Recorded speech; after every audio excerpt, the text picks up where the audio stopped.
আসসালামু আলাইকুম রহমতুল্লাহ। আমি সাবির বারাক অটোস থেকে। আজকে আপনাদের জন্য এক্সক্লুসিভ ৩টা অফার নিয়ে এসেছি। করলা টুরিং ২০২০ সালের S package sky blue colour. এটা চলেছে ৮২,০০০ কিলোমিটার জাপানে। এটার প্রাইস হচ্ছে ২৫,৮০,০০০ টাকা।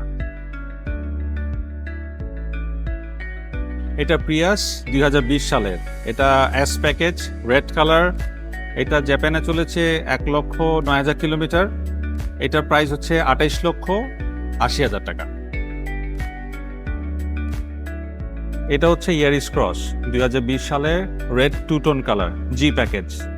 এটা জাপানে চলেছে ৫২,০০০ কিলোমিটার। এটার প্রাইস হচ্ছে ২৮,৮০,০০০ টাকা। এই গাড়িগুলো কোনো ইনফরমেশন জানতে অথবা অন্য কোনো গাড়ি ইনফরমেশন জানতে আমাদের আজই কল করুন 018-7388-0880-তে। আজ এই পর্যন্তই। আসসালামু আলাইকুম রহমতুল্লাহ।